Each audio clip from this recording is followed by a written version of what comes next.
Okay, I'm delighted today to welcome Rupert Breheny to the podcast of Building New Realities. Apologies if I got the pronunciation wrong there, Rupert. I'm sure you can help me with that. Spot on, Tim. Thank you. Just well, right. Thank you for making time to chat today. I'm really interested to have a conversation with you. I know your sort of day job is at Google, but what I'm more interested in is your interest in VR and immersive tech as an enthusiast kind of over the years. And obviously it's intersected beautifully with what you did at Google. So yeah, really looking forward to chatting today. So welcome to the podcast. Thank you very much. Very pleased to be here. Excellent. So just to set the scene a little bit on those two factors I mentioned there, how would you describe your current work role? So it's had a shift over the recent years. I've been quite a long-term Googler now. This is my 15th year, and you can imagine you reinvent your career every few years. But I'm currently working as a technical specialist for ecommerce companies. And so what we do is perform audits on their sites and establish where interactions can be sped up, or if perhaps they're badly executed or could be improved. And so we help people make money on the web. Got you. Nicely summarized. I think that sounds like a mission statement. We help people make money on the web, which is of course what Google do. And tell me about your journey in XR, from the first sort of taste you had of it, with sort of milestones along the way in terms of where it intersected with your career. Sure. Well, I guess for the first half of my life, it always felt like it was one of these standard science fiction tropes. And so I guess I grew up dreaming of a kind of holodeck that you would get on Star Trek. But my first real experience actually was in London. It would have been about 25, 26 years ago. And it's still there, the Trocadero, but it used to be a very large arcade. And they would always have the latest machines in there, some really big installations. And I was quite thrilled when they had one of the first virtuality setups there. And if you recall this thing, you stood in this rather awkwardly fragile looking plinths and flailed around with a rather chunky controller and a headset. And as futuristic as it looked, you dropped this thing on your head and just this wave of instant disappointment passed over you, because what they didn't tell you was in the cabinet was an Atari ST running at 20 frames per second with a huge amount of lag, I guess broadcasting to what I assume would have been very small CRT monitors in the eyepieces at that stage. And it was just a very laggy, choppy experience. But the vision was there, and what was exciting about it was knowing that really slick, sleek VR was only about 5 years away. And of course, that didn't turn out quite as planned, but you got a glimpse of it then, and I was certainly excited. And then I've been following the industry with the degree of fascination since, but I only really got to participate in it for the first time about 6 years ago. And obviously there's some material available online. Obviously realize you have to be slightly discreet with what you can talk about. But, having looked at some of your talks at AWE, you're obviously very involved with the whole Google Earth project. And there's some fascinating material there on really thinking about, how does a person experience XR? How does a person experience immersive, from locomotion to, Google Earth is an interesting project because obviously it's such a huge premise. You're going to be moving around the world. But I guess as a way of sort of chipping into that, and I'm really interested to talk to you about the sort of design considerations of XR. But if we look at it as from a sort of a broader topic to begin with, what does building new realities mean to you in XR? Like when you first went into that Trocadero piece with high expectations, to be met by a disappointing a small CRT scan versus the work you then went on to do with Google Earth. What was that sort of? I can understand what the promise is when you're younger and going into the machine at the Trocadero. It's just pure entertainment. But looking a bit beyond the sort of the entertainment factor, what does building new realities mean to you? So I think something I've seen over the years is accessibility. And by that, I mean this idea of, well, we've spent 2 years in lockdown, of course, and the idea that you can be close to loved ones is part of it. Something I wound up doing more than playing games over the last couple of years was just spending times in VR chat rooms of various description. I have my favorites and some that maybe were a little more frustrating, but the thing that it brought home to me was just a way of staying in touch with a degree of, I don't know if intimacy is quite the right word, but there was something about eye contact over and above tone of voice and hand movement, the tilt of one's head. And so you're picking up on the stuff that you get in room to room. So I would say that that's one element. I think there's something democratizing about it where as much as we would love to travel and see all these beautiful places around the world, they couldn't withstand the foot traffic. And there's a sustainability aspect of what air travel would do if everybody would travel quite as much as they would like to. And the way things are going, that's going to get less and less affordable anyway. So the idea that you could bring the world to the palm of your hand, that there was something just haunting about Earth. There's a little intro that would play if you were loading it for the first time, and it gave you a look at some famous sort of geographical locations and landmarks. But it would finish with there was a quote Carl Sagan had, I think, the mode of dust in the sunbeam, and there was this like godlike overlook effect, I think the astronauts called it. And then to be able to give that to people who maybe hadn't even left their country before, I just felt was very powerful.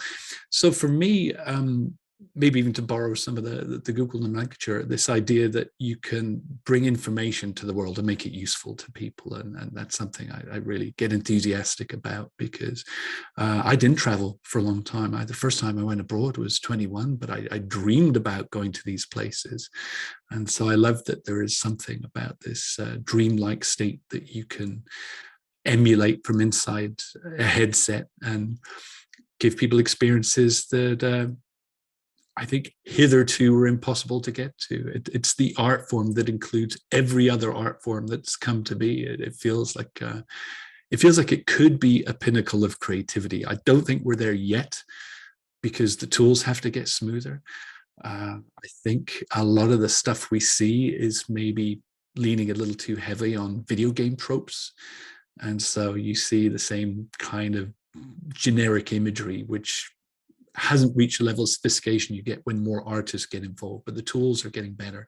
They're more available to people. And I think you're going to see more auteur work come out of it, which is going to elevate the whole art space. So that was a very meandering answer, but to be fair, it was quite a broad question. Well, it's a very broad question. I'm interested to look up the overlook effect. I can only presume that's would be, looking at the Earth from a spaceship and exactly. Realizing one's small part in the cosmos, rather than how we are on Earth, walking around thinking that we are the center of the universe. Yes. So yeah, the overlook effect, which I guess is it's almost a leveler, isn't it? It's allowing you to put you into situations or scenarios that kind of level you away from your sort of normal presumptive mode. I mean, we have a sort of quote that we've been using at Future Visual for a number of years, which is just providing access to situations and scenarios that are physically impossible or prohibitively expensive. And we've normally been thinking about them in terms of access to sort of training scenarios that were difficult or environments that were too expensive to build. We hadn't actually factored in the emotional part of that kind of line, providing access to situations, scenarios, and emotional states that are difficult to access, is perhaps a third leg of the VR experience that we don't consider very much. And actually, if I may, just on the accessibility, there's a great case study. I worked a little bit with a team here. I live in Zurich, Switzerland, and they have some pretty sophisticated old age care facilities. I think they want to make sure they're not just sort of putting people in a box until they die. They're pretty serious about, I guess you could call it habitat enrichment. And a friend of mine had put together this project where they wanted to bring old and young together. And so what they did was they took these school kids and they would go and meet older people that maybe didn't have grandchildren of their own or were living far away from them. And then they shared some stories back and forth. And something that the Swiss have is everybody has an ancestral mountain that they had people living in a tiny village on the top of some dirt path somewhere.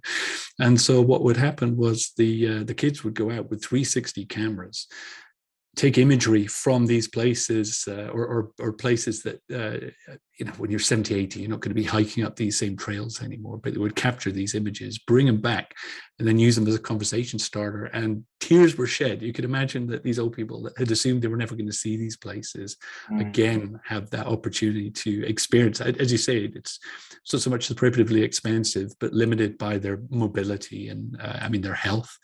And the idea that I think this is a generation that old age homes are going to get a lot more interesting with the advent of VR. So I'm quite enthusiastic about that too. Mm-hmm. Yeah, it does seem a natural fit. At the other end of the scale, I remember last year we went into a version of Shangri-La, which is a club area at Glastonbury. Okay. Yeah. And it's this field in Glastonbury that's quite sort of notorious. It basically comes on when everything else closes down. So 2 a.m. is like opening hours, and it'll go through to 10 in the morning. But obviously, you go into Shangri-La and you'd have these kind of peak experiences, and it would all be amazing. And but in the real world, of course, there was a large cost to that in terms of hangover, lack of sleep, etc. But anyway, they remodeled it in VR, and we jumped in it, like I say, last year from home. And it was amazing to be able to just jump in and have this kind of peak experience. And obviously with avatar systems, you'd be like dancing next to someone who was a crocodile, or someone was in hot pants. I myself was dressed as a shark, and and my wife was there, and she was getting chatted up by these sort of these 20-year-olds from Australia, because they saw her avatar of like, oh look, there's a gorgeous woman in hot pants. Of course, she is a gorgeous woman. Perhaps they've known that she was a mum that was just sort of sorting out dinner for her kid at that time. Yeah, sure. So it's like the other end of the ages piece. It also allows older people, or it just gets rid of age, right? Because you're just like talking to a shark or a whatever it is, someone in hot pants. So I think that age element is really interesting as well. So what areas of XR design do you think are often overlooked, could not be considered enough, need a bit more thorough research, or just have a lot that can be pulled out of them, like they seem quite small, but actually there's a lot of impact? Sure. So one thing that stands out for me, and it's something I took quite seriously early on, because seeing people's resistance to virtual reality, I had a great enthusiasm for it, and so I didn't mind cables and tripping over chairs and all sorts of stuff. But when I was starting to give demos about 5 or 6 years ago, I was seeing a degree of reserve, because it was intimidating to people that maybe didn't feel they had, they felt they were doing it wrong. And that's not the impression you want to give people. And so I would say that the experience for me, I 6 years ago, I built one of Google's first proper VR labs. It was a first dedicated room. And I was very lucky. Our facilities team just said, okay, money, no object, what would you do? And I made this crazy list, and they said yes to a lot more of it than I expected they would. So we created an environment that had, it was sound padded, it was very private, nobody was kind of watching you while you were exploring these places. So it felt very sort of secure, if you like. I think there's a huge vulnerability when somebody puts something on their head. And then if you give them 2 controllers, they maybe haven't had the chance to really look at and spend time with just in the real world. All of a sudden this virtual object is in your hand, and if you're not a gamer, it's incredibly intimidating. And so I found that people would be willing, I think one of the beauties about cardboard was you could hold it to your face with one hand, take it away from your face, and go back and forth to the real world very comfortably, so you didn't feel you were in a threatening place. And the more straps and bundles and cables and headphones you put on somebody's head, I think it's very unsettling. So when people talk about the experience design in VR, I would like them to think about how it starts from the beginning, because if you're giving demos, the head straps might be wrong. The audio levels might be off. You don't know if somebody set up the Guardian correctly or not. So all of these little fiddly things.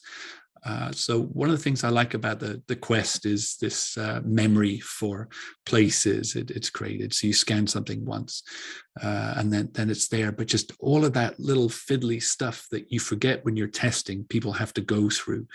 And the pet peeve for me, I think, is just the myriad of buttons that people have to use over and above trying to learn a new locomotion scheme in the experience you're trying to give them potentially. So I would say UX generally, both in terms of the physical hardware and trying to use as few inputs as you can and concentrate more on the stuff that we know instinctively how to use. There was stuff on the Vive, which I loved. There was one of my favorite experiences was Vesper Peak. And there was some sticks and a little robot dog, and you could bend over and pick up a stick. Nobody told you how to do it. It just came very naturally because they'd mapped the motion to it very, very well. So there was no instructions when you load it. You just dropped straight in it and you understood how it worked very, very quickly. And I see a lot of experiences where there's just pages of instructions come up and you feel you're taking an exam, and then you're in and you feel like you're performing very badly. Where you look at something, I guess, like Beat Saber, where very quickly the game is the instruction. It's pretty clear what you're supposed to do. And the interaction is not you fiddling around with tiny button presses. It's just these big gestures that come to you naturally because you've been using your body for 10, 20, 50 years in a way you haven't been using a gaming controller if you're a random person in the population. So I would encourage people to not just test it with their video game literate friends, take a step back, get somebody who's never used this before, and then observe them through the whole experience, from putting on a headset, getting the straps right, as I say, and then just seeing how comfortable they feel, looking at where the pain points are, and then trying to remove that, because any item of friction you have, I mean, we see this with websites. I mean, a slow website, you're adding friction to it. And if it's enough, it generates heat and is painful. And so you just want to streamline, and you get more people spending longer, and you have a bigger impact with those people. So that's the plan. Concentrate in the UX. Yeah. I think that's a really interesting point. That phrase you've made, the game is the instruction. And it is, is that given enough priority? It's very easy for us to default to, coming up with UX and menu systems and not thinking more about it occurring within the scene. Your example of picking up a stick and throwing it for a dog that's because what we intuitively do.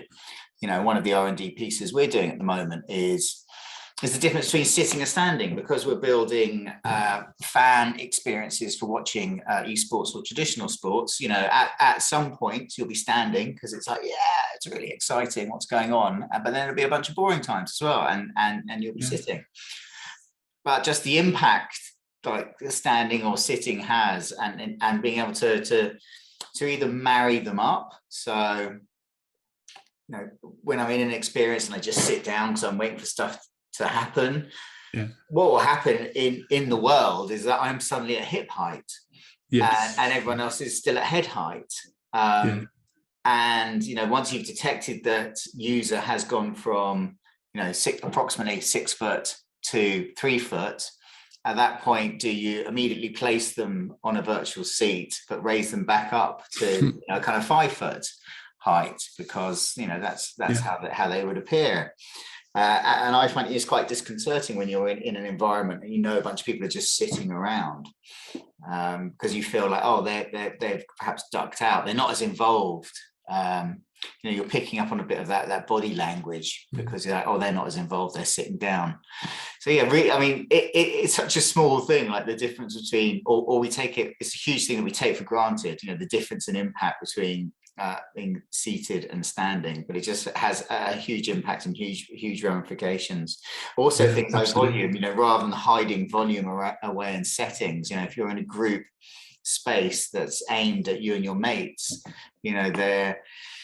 does there need to be not just spatial audio, so you've got different volume levels based on your position, but actually almost like a sort of a global or an announcement type feature where if everyone's at different levels but you want everyone to hear, perhaps there's a virtual megaphone, right? You just pick up the megaphone using the stick analogy. It's like, I have an announcement. Okay, does anyone want to go and play X and X, rather than messaging it or or trying to do contact people. So on something as apparently simple as the difference between seated and standing, have you got any examples around UX that come to mind, perhaps to do with teleportation? With the Google Earth example, there was, there's the big macro shot, then there's down on the street. Did you in your observances, are there anything else that springs to mind that'd be interesting to discuss? Sure. So, funny enough, when you mentioned the sitting standing thing, when I'm giving people new experiences now, I make damn sure they fill in a feedback form, and I've started asking people, how much of the time did you spend sitting or standing? Are you left or right-handed? Stuff like this. From the experience of Google Earth, what was nice was it would. There was a charming thing that would happen. People would zoom out to the point where they would have almost like a doll's house type town or village under them, and they would just get down on their hands and knees and look in the windows. It happens very naturally over and over again. And there was something very charming. I think we have this last summer I went to one of these the Swiss love miniaturizing stuff. I think the Japanese have their bonsais, the Swiss have model train sets and miniature villages. Model villages, yeah. And it was great. It was this sense of I guess it's almost like a power fulfillment fancy that kids have. This idea you could be big enough to crush it if you were so inclined. But seeing that was emulated in the real world, I liked a lot. And just how many different movement types people just naturally exhibited, and the fact that you could move meaningfully around there. Some people would like zoom something into the center of a play area and then walk around it. Other people would just purely grab it with a controller and move it around. You had to be a little more sophisticated. That this is where we're moving into the territory of you could learn a lot of button presses. There was a side squeezing on the Vive controller that you could sort of anchor and move around.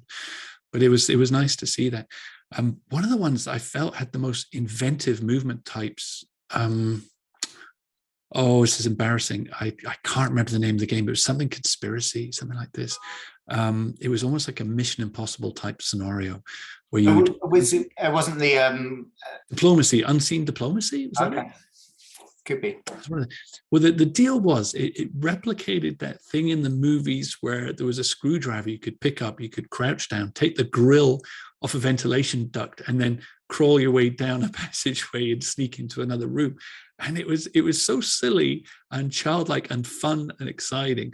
And it would it kind of would generate these scenes and align them to the volume you were in. And so it would bump up against the wall of the space if you had one, and you could feel like you were stuck in this vent.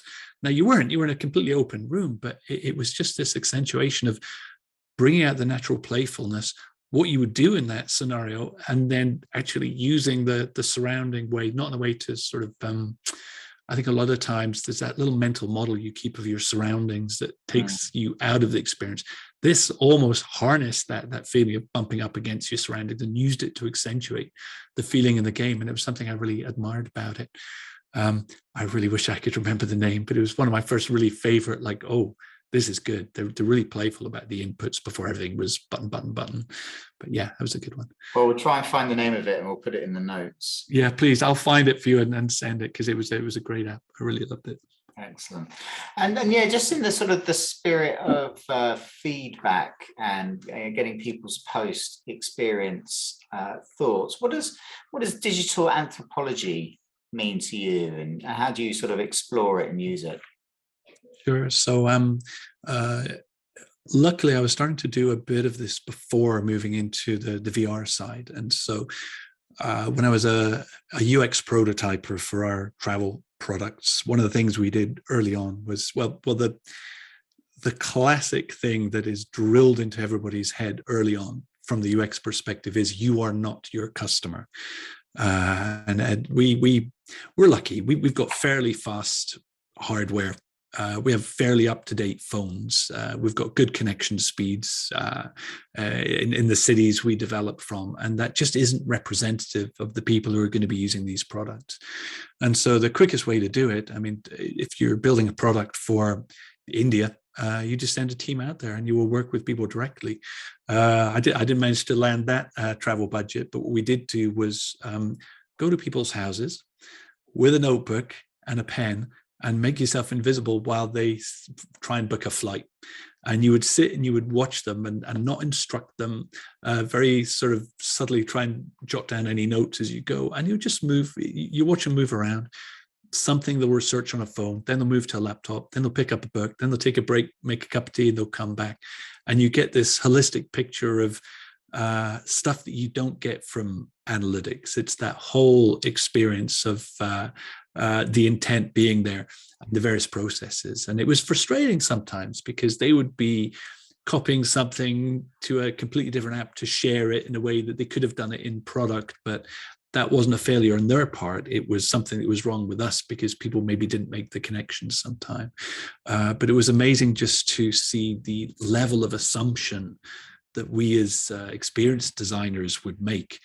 And you have to get out in front of your clients, your customers, and see what the lived experience is, the expression, because there's what you think it will be like and then how it's actually received, and the two can be very different. And the best way to do it is get out there and see it for yourself in person. Interesting.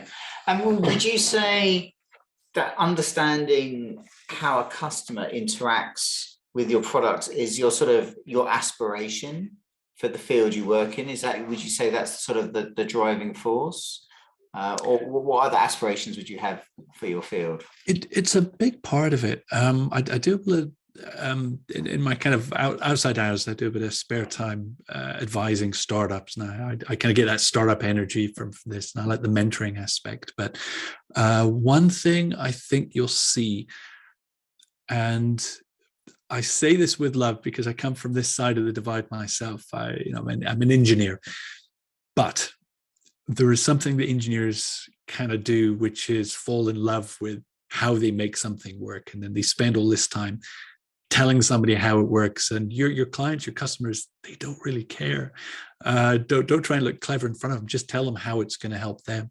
And so I think putting yourself in this mindset of, all right, from their perspective, what do they see? You think they're seeing this incredibly sophisticated rendering pipeline, and they don't. They see the bad button placement or a bad word choice that makes them not realize this is the button you click to launch the experience. Just silly stuff like that. So the stuff that's visible to them is the stuff that's invisible to you. And any chance you can get to spend time with the customer and like early get the minimum viable product out there and in front of people, because sometimes you'll figure out you've done it wrong. You've gone on a wrong insight. You've painted yourself into a corner, and you have to come out and course correct and just meet people where they are at, or pave the cow path. That's the other one of these statements people trot out, but it's true. See how people use it and build around that. So yeah, customer focus is absolutely key. Yeah, that's interesting. I mean, and along those lines, so the greatest challenge is understanding your customers, the way they interact with it. What would you find? What do you often find are the greatest technical challenges? And that could include just working within a team, so not just technical, but Oh, sure, okay. Well, for VR, at any point, it seems to always come down to frame count. And one of the decisions actually that was taken very early on, it was our pole star, as they say, for Earth was no negotiation. It has to hit 90 frames per second. And I say that thinking back to an experience I had. Again, a lot of my formative VR experiences were in the first, I suppose 2016, when this stuff was making it to the mainstream. It was no longer developer hardware. You could buy the stuff off the shelf. And I feel like I'm probably going to be bad-mouthing somebody else's work, but one of these luxury car, Lexus car manufacturer, had created very exciting soundings. It was like a thriller shot in 360 video and had very high production values, and it was quite an exciting prospect. But because it was pre-rendered 360 video with a lot of special effects in it and like post filming effects, it didn't matter, because you were stuck in this place that didn't respect your 6 degrees of freedom. And if you have a light stomach like I do, and at least half of your testing team should have, you realize that you watch this 5-minute clip, feel a bit sick at the end of it, and then the sales pitch for the car was to put you in the front seat of this thing where you're supposed to admire the walnut dashboard, and all you felt was physically sick, and you had this visceral revulsion of what you're looking at, because the last thing you want to do is be cooped up in a car and you have to run out from it. So there was this idea that that I think is a key focus. I think I forgot the question. Could you restate the question? Let me try and bring it back around again. Yeah, because we talked about sort of aspirations for the field, which was around user X and understanding how you use technical. And then moved on to technical. Yeah. So the technical thing, more than anything else, always sacrifice polygon count for frames per second. I mean, that's true of stuff you might be building for the web. There was one company I was advising, and I was slightly alarmed to find out that they were launching 3D models to the screen. They were buying these things off TurboSquid, one of these libraries, and they were buying 30,000 polygon models because they were thinking like, hey, we're getting a great deal. This is a really high-res model. Yeah. And then putting it on screen about 200 pixels by 100 pixels, like, you've got more polygons than pixels. That can't be right. And so from the get-go, I'd always suggest, all right, a good example of that, a couple of my favorite experiences, and they took a slightly different approach for both. And if you don't know these, I would recommend you try them both. First off, super hot VR. First off, I cannot believe that was not seen as a VR game from the get-go. I believe it was like a standalone first-person shooter, or just on a regular desktop computer, but it comes into its own in VR. But for those that haven't seen it, it has this very stylish rendering. Everything's in black and white with red, and they make a merit of this incredibly low polygon count because it's just part of the visual style that this game has. And it plays with this real world, virtual world element that you switch between in interesting ways. And they've got no problem hitting the frame count. And the frame count is you have to do a lot of physical contortions. And so you want it to be smooth. You can have no glitching there. And I think they did it beautifully. And the other one was Red Matter, which I think also was the same. I think there was a non-VR version, but the VR version on the Quest, again, not particularly high resolution assets. The polygons are pretty clunky. It's like, I'm going to say PlayStation 2, but the materials are astounding. Yeah, it looks great though. Red Matter looks amazing. Yeah. So I'm in the lift. I always enjoyed going in the lift, which doubles as a loading screen, because you could just look up at the plate glass, look at the fingerprints and scratches. Yeah. And they tell the story. They give you a sense of the age and the unkempt nature of this abandoned facility that you've gone into. But it just looks real in a way you're getting very inexpensively in terms of CPU power. You have a torch that's constantly reflecting various levels of different elements. And so just the physics felt in a very high resolution, this sort of impressionistic sense. In a way, I don't care if the wheel you turn is octagonal. I'm okay with that. But the fact that the light glints off it in just the right way, I thought was very thrilling. So yeah, there are inventive ways that keep you in the game world, but they're the right compromises to keep the frame rate high. That's the key for me. Yeah, I'd have to concur on Red Matter. It's a masterclass in the art and atmospherics. It looks wonderful. It's a good story too. It's very cleverly done. I like it. So going on to the word du jour, what does the metaverse mean to you? It's the kind of thing that whenever it's discussed, they always seem to have this requirement to define it. And so I suppose the technical thing is it's an online, collaborative, persistent, possibly commercially enabled online space. I don't believe it has to be in VR. Second Life, you could argue, is one of them. Roblox, certainly. Minecraft. At this point, though, I think there's a lot of smoke and mirrors. I think it's the phrase has become devalued to the point where it's the thing that everybody puts into their LinkedIn bio at the moment to attempt to hustle a new gig. Anybody that can tell you what it is, I would not hire that person because they'd be lying. I think they're a huckster. I'm enthusiastic about it, but I think we don't know what it's going to be like for another 5 to 10 years. I think my observation on it is simply spend time in something like Decentraland, which feels like the leading one at the moment. And I can't get that running at any decent rate on a decent MacBook without a GPU. It chugs along. And so the frustration is seeing it as a step back from video games. It's a lot of it feels like a money grab. People are dropping it into their marketing pitches, and what they're really talking about is, hey, it's 3D and maybe it's on the web. So I'm a little cynical, skeptical. Let me put it that way. Ask me again in 5 years, I might have a better idea. But I like that we're talking about it. I mean, I read Snow Crash, of course, and so I'm enthusiastic about where we could go with this. But I'm also conscious of how susceptible we are to having our dopamine manipulated. The shiny, yeah. I mean, goodness. Interesting there that two things. So you referenced Decentraland and said, on the web. Do you think a function of a metaverse is that it has to be browser accessible, or does it being requiring a native app exclude it from? So the beauty of, the work that Tim Berners-Lee did, of course, was the concept of hyperlinks and the idea that you could navigate on like an open platform that was available to everybody at the same time, I think is super important. How you would go from a gathering in Fortnite to one in the sandbox or something, I don't quite know. Ironically, I feel the glue is going to be the avatars. I think that becomes a common point, that you can transition and these take different forms depending where you are, but your core identity comes with it. And so,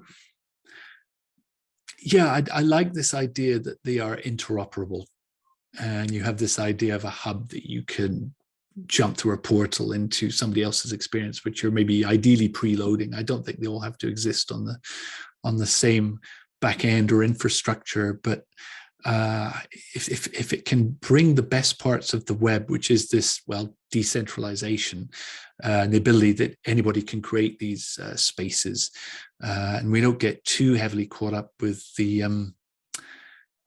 artificial scarcity, where we love to put a velvet rope around things and things get expensive to buy your way into. And I feel a lot of these experiences are kind of treading that path because it's a quick way potentially to monetize them. I think the danger is we monetize them too fast and they just become unsavory. I mean, whatever you might think of Facebook, I think one of the things it did quite well was it was a long time before they had adverts on it. And so it had a bit of time where it could figure out what it was, and it was well funded in the run up to that. Now, maybe people are ambivalent about what it's become, but it allowed people to get to grips with it, and the fact that they had that ongoing access to money. Actually, an example all right, everything just seems like it's like a kicking off point for another anecdote. For any Brits out there, you may remember, and I want to say this is maybe like 15 years ago, Friends Reunited, which was this plucky little UK get in contact with your friends from school kind of a deal. But they had this thing where you could put a profile together, but it would cost you £5 to, I think, receive messages from people you hadn't seen for in a while, which I paid. I was happy to pay it. And there wasn't a lot of advertising on it, but they never really did any ongoing development. So whatever money went in either was only just enough to keep it afloat, or they just were too stingy to put it back into developing it further. But you kind of think that Facebook could have been this little British startup if they just gotten their way through it clearly, and they didn't. And you look at probably the most popular game now on Oculus or Quest specifically was Beat Saber. It's a very easy game to get people to wrap their heads around. and it's a phenomenal game, but also it's a platform for music discovery. And they've created something where people are spending $10-20 every time a new music collection comes out. It's genius. So they've made, I mean, October, I think the last time I saw their sales figures, they were 100 million. And I remember when it was a big Just deal in for Beat the VR. Saber. Yeah. Wow. And that was 6 months ago. So you can imagine what it is now after the Christmas period. Yeah. It was amazing. That could have been somebody else. That could have been Audio Shield, which had come out a couple of years before. It had been written by an indie developer. And I think it's a superior game. The physical interaction I prefer. It feels that was an early favorite of mine, Audio. Oh, but it was really quite satisfying. Like there was something about that lining up that kind of quickly put you in a flow state. Yes. And then quickly took you out. And yeah, in terms of sort of neurological programming or fast neurological state change, there's something really interesting. That's probably another, a whole another podcast. But for sure, in terms of that building new reality and the neurology of it in a playable, yes, it was fun, but it definitely got the dopamine and the chemicals and the physicality all lining up in a very good way, because it was almost like doing a sort of like some kind of sort of chi type exercise, because you had this thing to do. You were engaged and concentrated enough that it's all you were doing. So Audio Shield, worth remembering. A great application.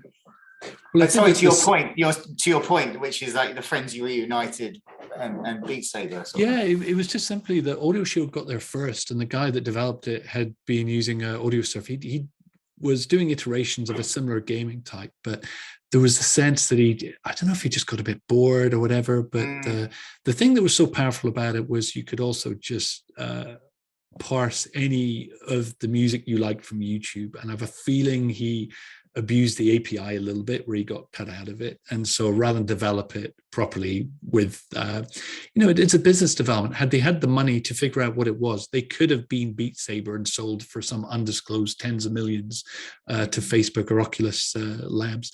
And instead, I think it just languished a bit. And I think it was running.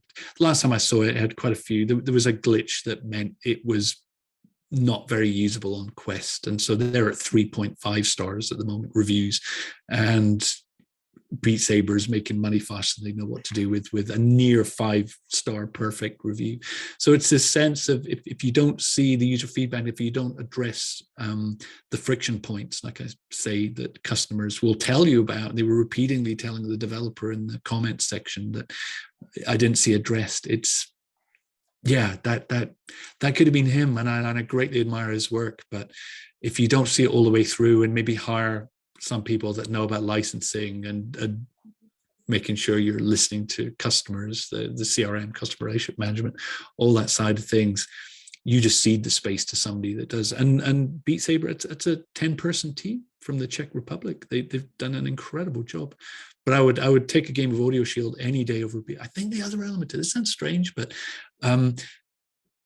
Beat Saber is more violent. You're throwing swords around. I mean, you get the appeal of it, like, hey, it's a lightsaber. But I like the sort of defensive element. You feel somehow more grounded. Yeah, you feel like you're absorbing them rather than just breaking them. Well, it's a fact. It's you're protecting something inside rather than attacking something outside. And I think that mental shift, or maybe there's a little bit of psychology, I like that energy you bring to people rather than like chopping stuff up externally. All right, sounds a bit tree huggy, but you know what I mean. I like that dynamic. I'm with you on it. I think this cross section of neurology and energetic sensation. All largely video game culture is blow up, chop, kill, destroy, because it's what fires. It's what creates the chemical reaction to get people coming back or kind of excited and energized. And it's always been more difficult to tell the story of kind of integration and nurturing rather than Yeah, blowing shit up. Blowing shit up is, is an easy win. Yeah, exactly. Well, I think partly it was we're back to wish fulfillment and why, for so many years it was seen as a domain of teenage boys, where you have, I would assume the vast majority of people that play, oh my goodness, what's the Nintendo one with the little island? How can I forget? Animal Crossing. Mm-hmm. I have a feeling that skews quite heavily female, and the beauty of it is it's nurturing, looking at, or a lot of the video games you get, it's something to do where you're tidying, you're cleaning, not to make a sort of gender point about it, but you're improving an environment, or you're planting things and letting them grow. You're nurturing, or I just played My Little Universe. There's an exploring mechanic. There's so many mechanics that scratch an itch, which I think are more noble, if you like. And I like when games will pull that in as well, because it's games you wouldn't mind, like kids playing. Not that I think there's this direct link between video game.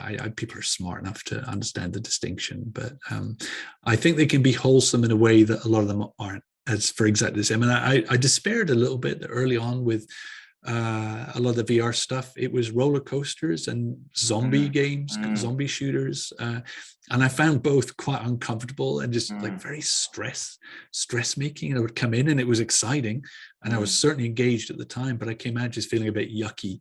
And I think I don't know what it is about my nervous system, but I don't feel like I need to expose myself to as much of that as maybe I could have done when I was younger. To more stress, to more synaptic. Yeah, very stressful. I've quite enough in everyday life. I don't need to do it for my gaming experiences too. Yeah. Interesting. Are you able to tell me about a project that perhaps changed your approach to your field? Is there a project you came along? Obviously, we all learn off projects all the time, but was there one in particular that really perhaps changed the way you did other projects? I'm gonna have to say, I mean, I know I kind of keep coming back to Earth, but it was this sense that one of the things we saw early was people would use it almost as a storytelling prompt. And when you taught them the basics, they could navigate fairly quickly around their hometowns, and they would show you their house, where they grew up, their school, their favorite holiday place, stuff like this. And it would just come flowing out of them. And so the idea that you could create something that would allow other people to tell a story, you would enable the sort of participation in creating something. And I think this is one of the things that's exciting about the metaverse, this idea of persistence, and that you could plant a tree and come back and sometime later it will have grown and you feel like you've accomplished something. I think Bullfrog Games was doing interesting stuff. Like Peter Molyneux with Black and White back 20 years ago, that you're permitting people to have an impact. So in a way, like a work of art, it's not just you telling your audience something, it's a dialogue, and you're having you're exploring together, if you like. And this idea that you can leave messages for people in Animal Crossing. One of my favorite the old PlayStation games was Okami. I don't know if you saw this, but you would go through this landscape and you would learn really magic spells in the form of a paintbrush. You'd move this paintbrush and draw this calligraphy, and there was a specific one that would cause these blackened cherry trees to blossom in this very elaborate sense, and it was exquisite. And so somebody could come through where you'd explored and have seen how the landscape looked now as you had removed the blight and had caused this landscape to come alive. And so I like that aspect. So not just telling people your story, but allowing them to create a story with you, I think is quite an exciting way forward. Lovely. And what are you curious about right now? And this could be, in work, out of work, generally what have you got on your horizon that sort of consistently piques your interest? So the thing that's come up to me quite a bit, well, two things really. Avatars, I feel, hold the keys to the kingdom for metaverses generally. The reason I say that is because I think when people are going to be buying things online, they're not going to necessarily be buying them just in the space that you explore, but they're related to you as an individual. And so the rise of virtual clothing is fascinating to me. There's some amazing statistics about the number of clothing items that just sit in a wardrobe unused for months on end. So we're already doing virtual clothes. We just any item that you haven't worn in a year, that's virtual clothing. So the idea that you can buy something that affects your representation to the world in a space where we're spending more and more time in. I'm fine that if we can forego the use of the water and the pollutants, the all the pesticides and the dye going into groundwater and stuff. So that I'm quite excited about. And I think the avatar is going to be where you buy that. That's the point of interaction. But also this idea where you can that be your one source of identity that you take between things, even if your visual representation changes between more cartoon-like or whatever. So the ability to style transfer depending to the world that you're in, it is quite interesting to me. And Facebook, of course, they're spending a lot of money on the avatar system they have, but I think there's going to be a certain resistance from people putting their entire lives into that particular silo where interoperability or the ability to jump between different experiences is going to be key. So we'll find out who people trust with this archive of their very intimate identity. So that's going to be something happening. And actually, Ready Player Me, I don't know if you've created an avatar yet. They've been in this space for years now, and I think I like the way they've productized what they have, and the fact they've spent the time working with developers for a lot of these like metaverse type experiences. So there's plugins where you can easily bring your, well, as easily as it could be, but until you have it on almost an operating system level, it's still a bit of a faff. And then the other element, the conversations I seem to be having quite a bit are with architects. I went up to the university yesterday. I know some people in the department up there that do things in land surveying, and they have this issue where if you architects and surveyors need to spend as much time in the actual place they will be building, and that's true if they're building a motorway overpass or a house or a garden shed, whatever. There's no good alternative to just going there and smelling the air and just feeling the wind on your face and what the light looks like at a certain time of year.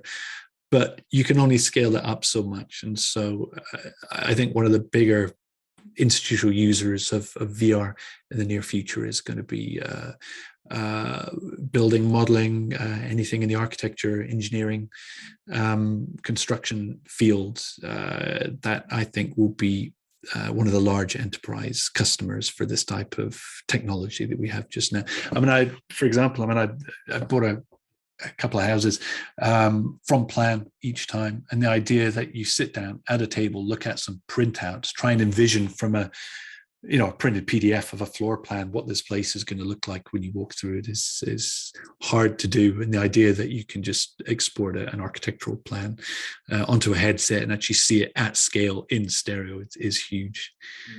Can I insert a shameless plug on this? Yes, please do. Okay.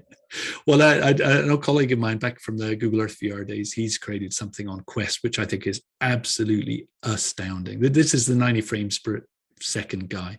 And so he's done something that you've no right to see graphics as good as this on a Quest headset, but he's built a bespoke pipeline on top of something that Google produced called Sura, which is like a polygon culling engine. And so he will import architectural visualization into something that looks like photogrammetry. It's so realistic. Now he's working with really good content, so it's well set dressed and the lighting is right and stuff like that. But people put this stuff on and you see real 3D foliage and trees going out to the horizon. For the life of me, you shouldn't be able to do that, but he's done it. It looks astounding. So if you want to try that, if you go to the App Store, you can search for Reality Viewer. No space, that's the key, and that will crop up. So if you like that, drop me a mail, and there's a feedback form. If you try it for yourselves, I'd love to get your feedback. And are you sitting? Are you standing? Are you left or right-handed? All that good stuff. But if you want to see something I consider state-of-the-art visuals for Quest, that's a good starting point. And it fulfills an unmet need for architects generally, because it's so hard to get your head into a space. You're potentially selling things to people, they don't know how to interpret a diagram, and it was prohibitively expensive for you to have these VR experiences in the past, and it just got a whole lot easier, which is good. So anything you can see early on as an issue, you can have that conversation and get it fixed before, a lot cheaper than when something is built in the environment. So yeah, I'm very excited about the architecture field generally. Yeah, I think we're seeing growth there. I know Autodesk, I think last week, bought a company called Into the Wild, who have been doing architectural prototyping in VR for a couple of years. I was also really interested in your points on Avatar, and perhaps linking back to an earlier part in our conversation where, it feels like, first step of metaverses are going to be, of the metaverse is going to be a collection of metaverses. Perhaps having the avatar move between them is a 1.0 of interoperability. And yeah, calling out Ready Player Me, who have done some great work. I know this week as well, Fabricant, who are a studio launched specifically around sort of almost like the couture angle of I think that rings a bell. London School of Design or Fashion, and they've just got a bunch of funding to pursue that. So we are seeing a bit of growth in there. I think Ready Player Me have done a great job. We've used some of their avatars because they integrate with the Live broadcast system. Yeah, now the crazy thing now is you get people coming out with virtual clothing. Their dip shows are purely virtual. They're completely online. There's a team in New York at the Fashion Institute of Technology, and there's a guy there that comes from a background in video effects for movies, and he's now there helming the innovation department at a very prestigious fashion college.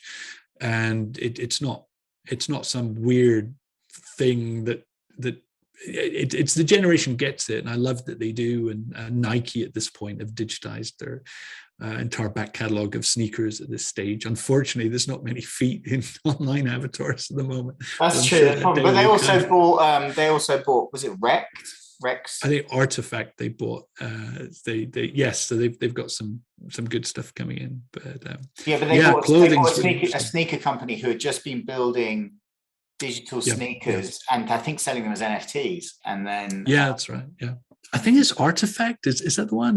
It's weird because they stripped out all of the vowels, so it's maybe that's why I've been reading it as Rex. I think that's right, because I think it was. I never got my head around it until I just said it out loud. I think that's the one, but yes, they did some pretty funky stuff. Yeah. Or that pair of shoes that Lil Nas came out with that was quickly removed, the 666 shoes. People are willing to buy things that are almost an art, or the Mars house. I'm fascinated by NFTs. Again, I don't think I'll be buying one anytime soon, but I like that they exist and that they can provide some utility over and above the speculative function. So it's some interesting models. How do you actually? What's your view on that? Because it seems to me that the speculative function is a big motivator for people, and because all the utility is like, come to the after party, or like make a decision in our DAO. It's like for years, music artists have been complaining about the royalties they have on the streaming platforms, but if they're touring, they'll make their money back from ticket and merchandise sales. And so the ability to have you want to watch Trent Reznor when he starts doing, because he was giving albums away a long time ago, and he sees them almost as advertising for gigs. Of course, he's like how many Oscars he's won now, but this idea that music and the interaction with your fans can be more than just something going on in the background when you set up a radio station streaming from Spotify or something. So as a way to have interaction with your fans at various levels, that's an interesting use case for me. I get a little bit more skeptical when people are buying, apes, whatever it is. But if you've never bought a painting in your life and all of a sudden you're buying this, that says to me you probably made too much money in crypto and you don't know what to do with it. And I think that the whole thing is a house of cards. So I believe the OpenSea revenue is down quite a bit this year compared to last year. I'm maybe a little behind on that, but it felt like the hype cycle is over a little bit. And Or, so, or taking a breather, or certainly like coming down to earth a bit. I mean, the yeah, numbers were huge, like in terms oh, of phenomenal. revenues. I mean, Yeah, off the chain for digital yeah, playing cards. yeah. I mean, I like the idea that for a long time it was very hard for artists to make money generally, or you're still operating in the world ruled by, well, the elite few, you know, the gallery owners, the tastemakers and whatnot. And there was a brief window at the emergence of any marketplace, and it could have been when the App Store first came out, and if you had something half decent, you could make the front page. But that window closes really, really quickly. And we're back now to the same institution to sort of control it. So for as much as you like to say this is decentralized, well, you know who's making all the money in the NFT market just now? The people selling the NFTs and the gas fees and so forth. So I don't see that much has changed really. It just got very news cycly. But it's another technology which I think is interesting academically, but we don't quite know what it's for yet, and we're exploring that space, which is always a good place to be coming from. I haven't bought one. I've been tempted on a couple of occasions, but my angle was, if I can never flip this, would I pay this amount for the artwork? And if the answer was no, then I've got no business buying it in the first place. So I'm buying prints and occasionally small paintings. I'm sticking with that for now. Nice, something you can actually hang on your wall without sticking a screen, a plasma screen on your wall. All right, I mean, going slightly off script now. If you could have a billboard with anything on it to help build a new reality as a message to people, what would that be? Oh goodness! Now you say that, but I've already seen it, and it was something that was resonated with me. I was in Times Square a few years ago, I think, when the first Quest came out, and they had that great logo, and the phrase was "Open your eyes." I just love that statement. I think it works on so many different levels. I think that I have this sort of fascination with the subconscious and dreamscapes in general, and even a little bit of psychedelic literature. And the idea that what's the Matrix quote? It's like the veil of reality that blinds you from the truth, whatever it is.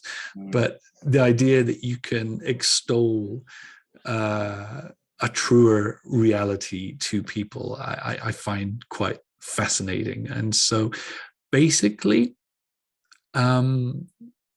open your item, and I had it. We have an internal thing. We have a Teams page, and you're allowed to pick three words to define your role. And for many years, that was what I'd been using. I think prior to Oculus, even. I mean, there's a movie. I think the Tom Cruise's remake of the Spanish movie. I think that was also Open Your Eyes. But the idea was that Vanilla Sky. Oh, Vanilla Sky, yeah. Sorry, you're right. The original Spanish one is like something Les Ojos or whatever. But I think art has this ability to, I've heard it described as make the invisible visible, or see something you took for granted in a new way. And I think VR can do that in meaningful ways. And the biggest thing it could possibly do is maybe have us view our mortality in a new light. And it's a very scary thing, this dissolution of ego. And if there's a higher function to some of the stuff that we're doing, I think good art can be transformative. I think good VR certainly can be. The tools are certainly there. And so if we can use these to, I think, ease our passing to what comes next, that would be noble. And I can also, I think, file that under Open Your Eyes, because there's been academic experiments where seeing yourself in third person in a VR environment and having the character respond to your movements, the follow-up questionnaires, people become less stressed, less worried about illness, all this kind of thing. And so just to step out, and you don't have to, I mean, I'm not saying that it's like a quick fix shortcut, but you maybe don't have to climb a mountain every day at dawn and meditate for 3 hours, or take a giant stack of magic mushrooms. Maybe there's smaller habits we can get into that like that. Or Android Jones, I don't know if you know some of his work. He was doing, yeah, no, I like it. Oh, it's gorgeous, absolutely stunning.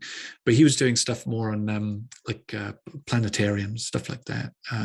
But just to take you out of the day-to-day life and give you a vision of something that you don't get in a way that maybe if you haven't read it, there's a great book of essays from Aldous Huxley, Heaven and Hell. And he talks about just this psychic impact of going into a church, perhaps after you've been fasting for a while over Easter, now is the time, and seeing colors, the light, it's the end of winter. You're starting to eat proper food again after that little bit of a break. You're seeing light of an intensity that you haven't seen for the prior 6 months, and you're seeing it streaming through these beautiful bright blues and greens that you tend not to get in the clothes that you see on a day-to-day basis, when color was a rare and precious thing. It was this transformative, partially psychedelic experience. So yeah, open your eyes, man. Open your eyes. I like that. And a lovely description. I guess stained glass windows were the 19th century version of VR. I honestly believe that there was, if you go back to like the 18th century, it was very big. If you were a bit rich, you would have a salon, and you would have a panoramic wallpaper, and it would teleport you to the pastoral idyll. Go and look at the wallpaper. Yeah, absolutely. Or cave paintings. I mean, I fully take those to cave systems. It comes from somewhere. They were transporting places or teleportation devices in the best way we knew how back then. So we're just carrying on the tradition we've been pursuing for tens of thousands of years. Just another step along. Yeah, I agree. If you had $100 million to spend on a social program with no red tape, what would you spend it on? I know you primed me for this one. You sent me a little sneak peek at the questions. Not VR related, much as I believe in the transformative possibilities of tech. I think you have to get some of the basics in place first. And so I've done some volunteer over the years for a couple of organizations I really like. One is Room to Read, and their focus is that if you just give people access to education wherever they are and increase literacy rates, then there's a lot of very positive outcomes. And they specialize actually in getting girls reading, which is absolutely key. I mean, you know, the quote about educating young girls, I think that's powerful. And the other one is Population Matters, which provides family planning resources for, like, again, unmet needs in a lot of countries around the world. So anything that sort of breaks people from this tyranny of just scraping by to live and sort of elevates your view of what exists and where you can be and how you can participate. So I think education is a key thing for me. VR will be that. I mean, I sort of admired the one laptop per child problem, but I think even Bill Gates said, you know, it's all well and good, but if you don't have clean water to drink, big deal. Yeah. So you got to get the basics in. And I think all good things stem from education. So there's a need for it, just making sure people have the access wherever they are, which is partly why, you know, the ban on girls going to school in Afghanistan is just tragic on so many levels just now. It's horrible, isn't it? Numbing. And any particular theories that you have? Like, there's a theory I really like called Solomon's paradox, which basically means it's easier to give other people good advice than to give yourself good advice. Oh yeah. Yeah. A theory, it's maybe not a theory, it's more an observation. It's all right, I'm going to turn this into like more of an imposter syndrome thing. Everybody has it, and if you don't have it, you're maybe in the wrong place. If you think you're entirely competent and you're in a good place, you're probably not stretching yourself very much. So my theory as it stands would be everybody shares that sense of imposting. What was that? Being an imposter. But it's okay, and just to get comfort. It's not a theory, is it? I'd have to give that. No, but it's an observation. That's fine. I think you know, it's. So basically, get comfortable with. All right, here's a theory for you. I've got a good one for you. I guess post-Matrix and, you know, simulacrum and all the rest of it, it's very popular to say, is the universe a machine for inventing itself? Is it purely simulated? Is it inevitable that our technology will progress to the point?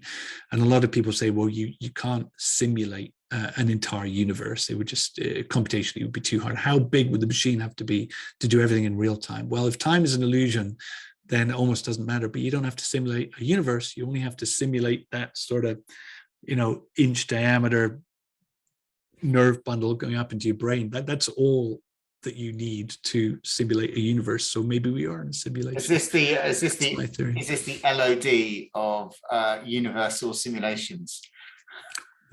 Yeah, exactly. The level of detail. Yes, precisely. Because I don't need to simulate what's going on. I can just run that on some low level in the distance. Simulate the brainstem. I like it. I see the rationale. Yeah, that's it. Yeah, I got it. Brain in a box. That's what we are. Brain in a jar. That's all we are.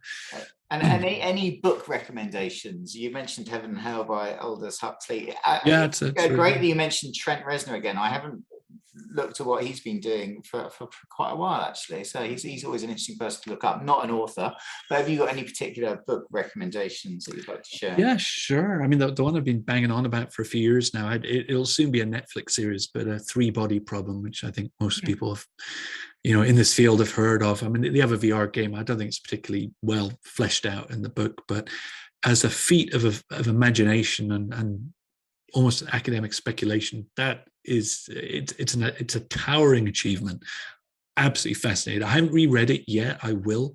I think it's phenomenal. It's captured my imagination like nothing ever has. A couple of other favorites. Ted Chiang, he writes a series of quite thought-provoking sci-fi books. I forget the name of the one. There's an anthology that includes something called The Tower of Babel. That's great.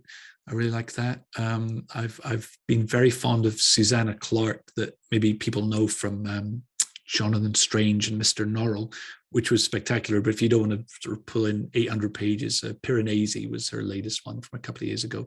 And no spoilers, it kind of talks about virtual worlds in a way, the worlds of the imagination, which I think have something to say about where we find ourselves with this technology. And the last one, Snow Crash, I know, but there's something almost a little pedantic about the vision of the street, the original metaverse. But there's a book by Dan Simmons called The Fall of Hyperion. Maybe you have to read Hyperion first, but they have one of the most breathtaking renditions of the metaverse in literature that I've read.